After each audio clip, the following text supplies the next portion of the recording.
हज़रत सुलेमान अलैहिस्सलाम के लिए जिन्नात के खोदे हुए कुएं। सऊदी अरब का एक गांव लेना अहले कबल अज तारीख के कई अजाबात पर मुश्तमिल है। यहाँ हज़रत सुलेमान अलैहिस्सलाम के लश्कर के लिए जिन्नात के खोदे हुए 300 कुएं भी हैं।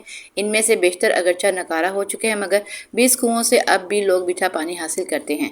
जिन्नात ने ये कुएं ज़मीन की बजाय सख्त तरीन चट्टानों को तोड़कर बनाए थे, जिन पर अब भी माहिरीन हैरान हैं। इन अजाबात को देखने के लिए दूर दूर से सयाह इस इलाके का रुख करते हैं। अल अरबिया की रिपोर्ट के मुताबिक सऊदी अरब का ये तारीखी गांव लेना मुमलिकत के शुमाली शहर रफ़ा से 100 किलोमीटर के फासले पर वाक़या है। ये कदीम इलाका स्ट्रेटेजिक अहमियत के मतहद असरात कदीमा की वजह से मुल्क भर में शोहरत रखता है। यहाँ एक कदीम किला भी है। पुराने ज़माने में बैतुल मुक़द्दस और यमन के माबैन पैदल सफ़र का मशहूर रास्ता इसी गांव से गुजरता था। अदन से अराक जाने वाली मलका ज़ुबैदा की बनाई हुई मशहूर सड़क दरबे ज़ुबैदा भी यहाँ से होकर जाती है। अब भी सैर व तफरीह के शायकीन बड़ी तादाद में इस इलाके का रुख करते हैं। सऊदी महक हमदुल जासिर का कहना है कि इस कदीम गाँव में हज़रत सुलेमान अलैहिस्सलाम का लश्कर भी उतरा था। सुलेमान अलैहिस्सलाम जब अपना लश्कर लेकर यमन जा रहे थे तो यहाँ ठहरे थे, इसलिए आबोगिया इलाके में लश्कर को पानी की ज़रूरत आई तो हज़रत सुलेमान अलैहिस्सलाम ने जिन्नात को हुक्म दिया कि वो हंगामी तौर पर कुएँ खोद दें।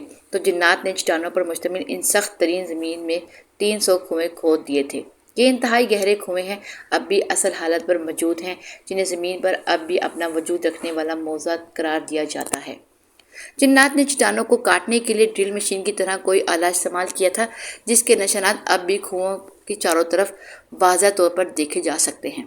माहिरीन इस पर तहकीक कर रहे हैं कि जिन्नात ने आखिर किस तरह इस सख्त तरीन चट्टानों को 60 से 70 मीटर गहराई तक काटा था और उन्होंने कौन से आलात की मदद से हासिल की थी। अगरचा इन 300 में से इस वक्त सिर्फ 20 कुएँ ही करामद रह गए हैं, ताहम सारे कुओं के निशानात अब भी यहाँ मौजूद हैं। इन कुओं को देखने वाला हर शख्स हैरान ज़दा होकर रह जाता है। तारीखी रवायात के मुताबिक जब हज़रत सुलेमान अलैहिस्सलाम अपने लाओ लश्कर समेत यमन जा रहे थे तो वो यहाँ दोपहर के खाने के लिए उतरे थे। लश्कर में जिन्नात की फ़ौज भी शामिल थी।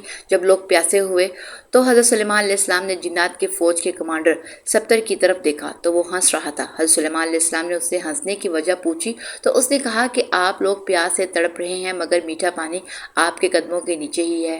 हज़रत सुलेमान अलैहिस्सलाम ने सब्तर को पानी निकालने का हुक्म दिया तो थोड़ी देर में ही उसने अपनी फ़ौज की मदद से 300 कुएँ खोद दिए और सैयदना सुलेमान अलैहिस्सलाम का पूरा लश्कर सराब हो गया।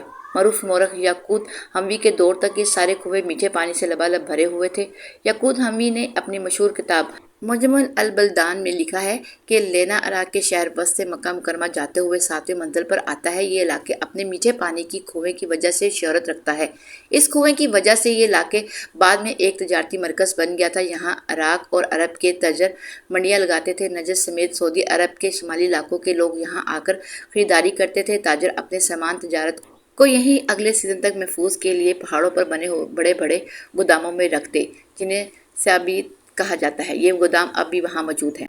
अलावा अज़ीम ये इलाका मुख्तलिफ आसार कदीमा की वजह से भी शोहरत रखता है। सऊदी हुकूमत ने यहाँ एक शाही किला भी तमीर करवाया है। 1354 में तमीर होने वाले इस किले को गारे पत्थरों और लकड़ियों से बनाया गया है। वाज़ह है कि हज़रत सुलेमान अलैहिस्सलाम को हक़ ताला ने जिन्नात पर भी हुकूमत दी थी।